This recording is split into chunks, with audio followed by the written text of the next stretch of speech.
Today we're going to demonstrate why the math lies to you on craps, and we're going to respond to some really good feedback.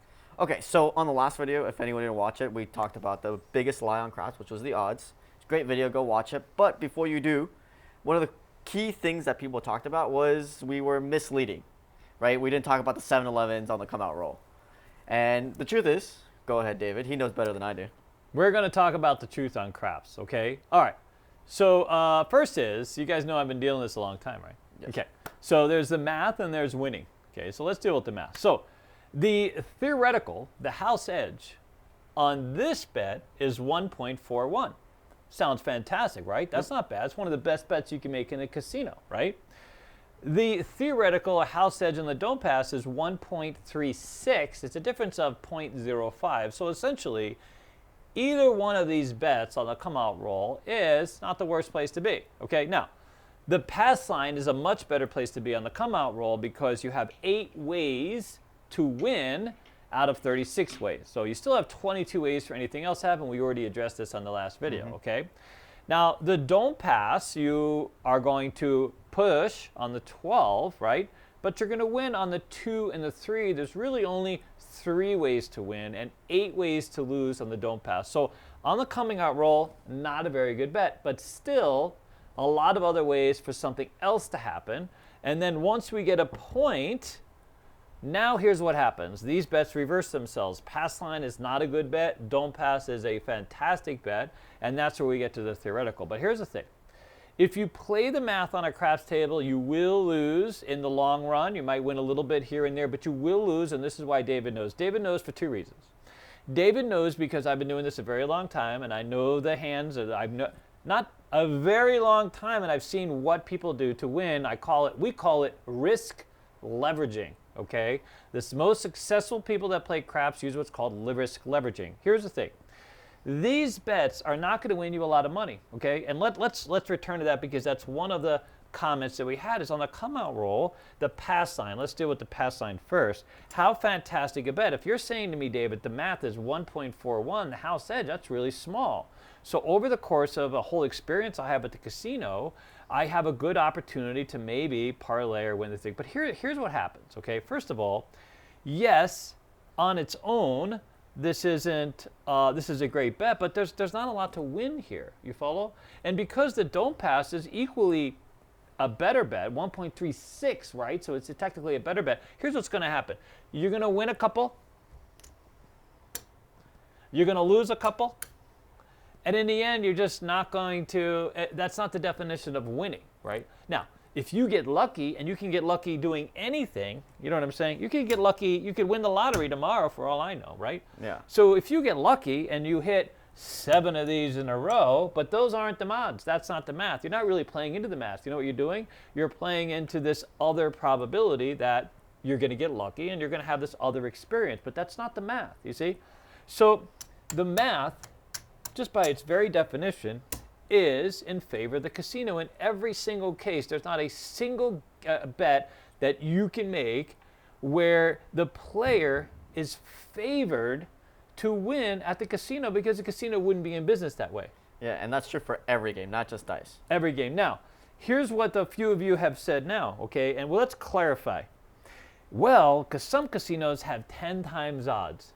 10 times odds is fantastic, and you should go to those casinos if you can afford to play 10 times odds. But here's the problem. And I'm going to talk about how much money casinos win in a second. Just stand by because that, I think, will influence the reality of this, okay? Look at this. If you're a $15 player at a casino, okay, and I know who you are because I've dealt to you, not you specifically, but people that have $15 to put on the pass line. Used to be you came with $5. Now the casino wants you to put $15. Here's what happens. They advertise all these big odds, 15 times odds, 20 times odds, 100 times odds, and on the surface that sounds fantastic. That's the place. But let me ask you this. How many of you are going to put $150 behind this $15 bet? You know how many of you? Very, very few, okay? And here's the other problem. The problem now is, right, the real theoretical is you're on the point of 10, okay? here you're on the point of 9, here you're on the point of 8. You're past the pass line. That 1.41 house edge has now poofed, and now you are stuck on getting a second number. You're not looking for the 7, right? You're looking for an 8 to roll, a 9 to roll, or a 10 to roll. And here's the thing. You need 2 of these numbers, right? If you're on the pass line, in order to take advantage of these odds, you need to come out on a number, whatever it is, and then you need to roll that number again. You need to see that number twice. And here's the problem. There are more ways of a 7 than anything else, you see? So we know the pass line doesn't create a lot of opportunity in a come-out roll. And now once you have a point and you place odds, very few of you are doing this.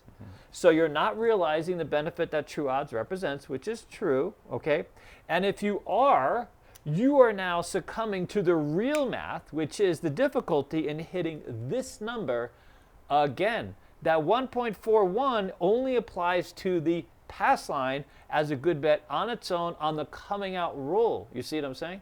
Once you have a point now, the odds of you rolling a 10, 2 to 1. You see what I'm saying? So now the math is for you. The other thing too is the casino advertises this bet as the best bet. Why do you think that is? Because they want you to bet it and you're likely to lose it. That's right. If you play the math, you don't play the math at the casino to win. That's the really key. If you play the math, you're playing for the casino to win. The casino wants you to play the math, okay? What we are trying to tell you is we want to educate you on something that we like to call risk leveraging, okay? And so this is a kind of new dynamic where, okay, so on the surface, let's say, right, we assume that all these static bets, some are good, some are bad, whatever the case is. All the prop bets, by the way, suck.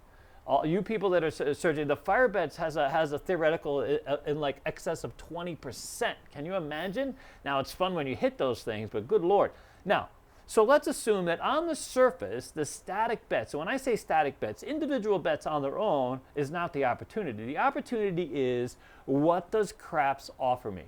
Every game has its own opportunity. Baccarat has its own opportunity. Roulette has its own opportunity.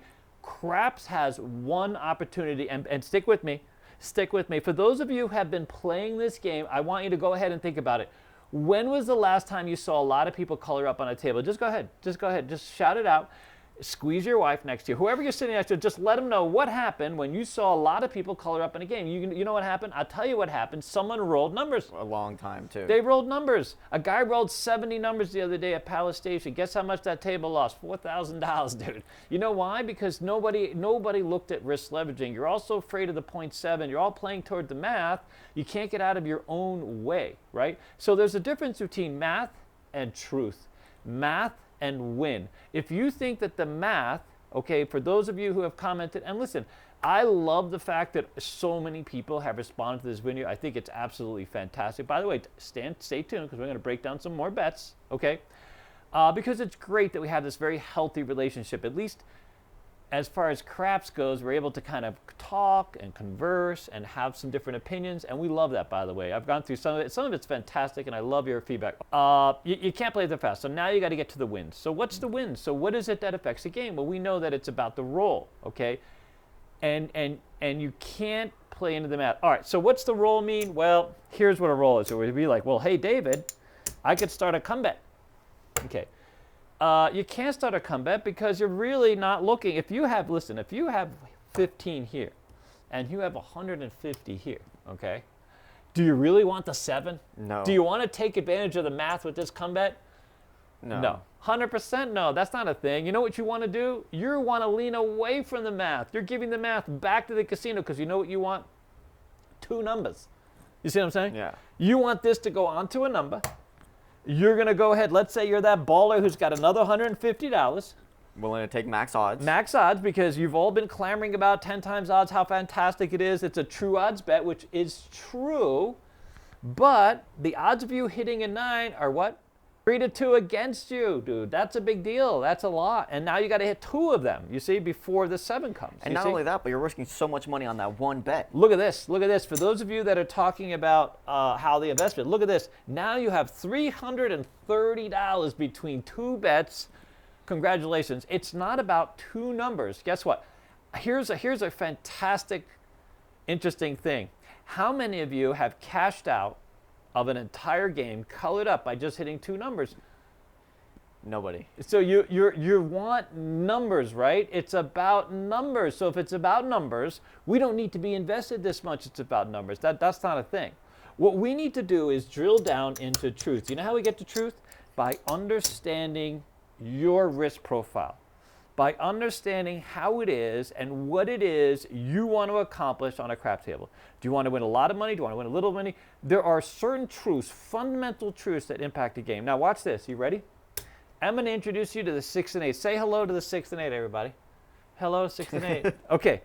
Do you know that the theoretical on these bets is only 1.5 something, 1.52, 1.56? I'll put the math, like the actual math on the screen.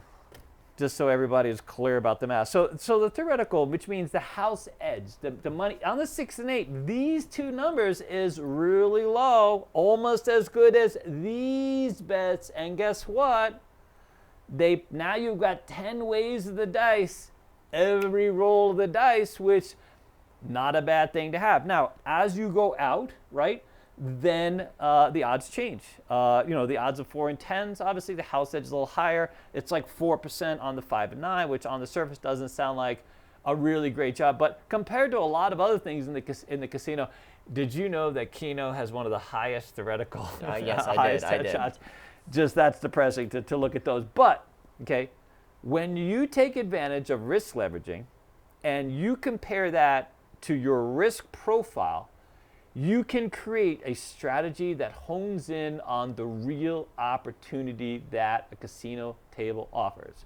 And you know what that is? That is truth. If you sat down with any casino dealer of any merit who's been dealing this for a long time, they will tell you the types of people that have won a lot of money. Now, I've had people that bet big fat come bets, hit a few of them, win thousands of dollars, but guess what? Most of us aren't betting big fat come bets. Okay, so here's the last thing I want to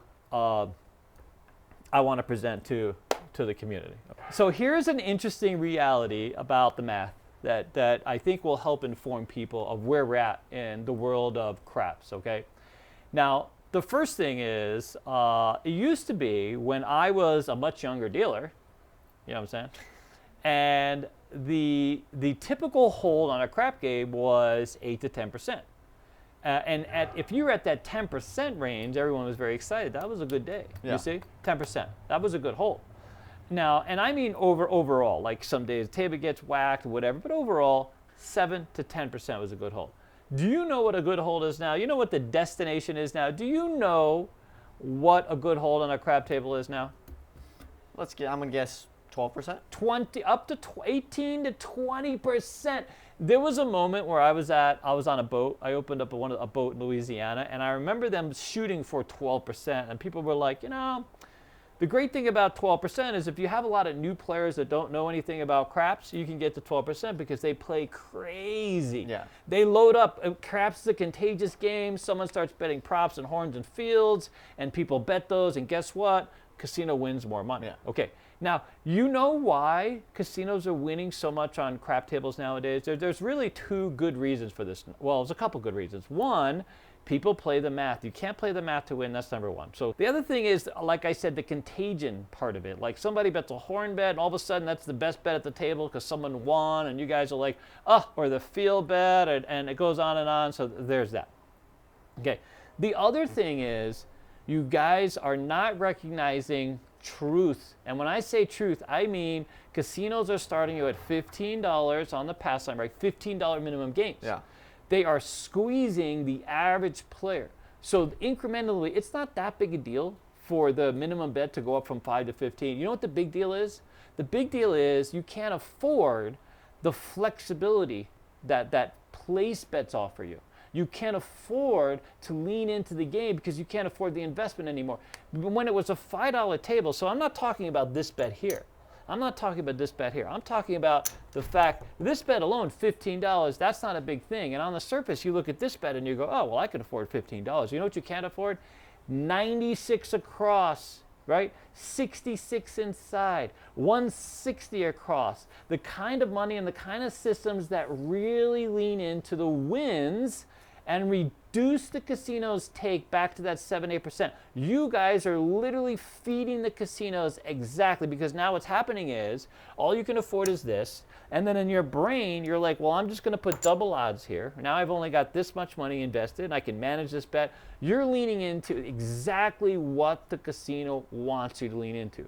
You no longer have the system in place to play out this game and to win any real money. And so the wins on these tables have gone up dramatically, and the margins have gone. And if you're wondering why casinos are going back to that $5 game, because hey, you're paying bills, dude. The margins have gone up on these tables. You follow?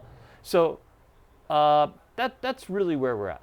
Yeah, and the thing is, and we've always said this, it is called gambling. It's not an ATM machine, so you have to lean into the roll, right? Hopefully that the roll happens. That's why a lot of our strategies and a lot of the strategies that me and David talk about are strategies where you get your money back and then you can let go and let God, right? That's right, right. But here's the thing: you have to understand what risk you're actually capable of enduring, and I mean that very sincerely. Too many people come and play craps. They get intimidated. They pull back. They have reservations. They just don't understand the game. So you got to get yourself some knowledge first of all, and then you have to find a strategy that realistically fits your risk profile, which is part of our bridge workshop, dude. Coming up. So it's on casinoquest.biz, but there it is. It's right here. Link in the description. Yeah. Anyways, thank you guys. Comment. If you do comment something that you feel like we didn't touch on, we'll make a video about it. We're off to Keno to unwind. And the truth is,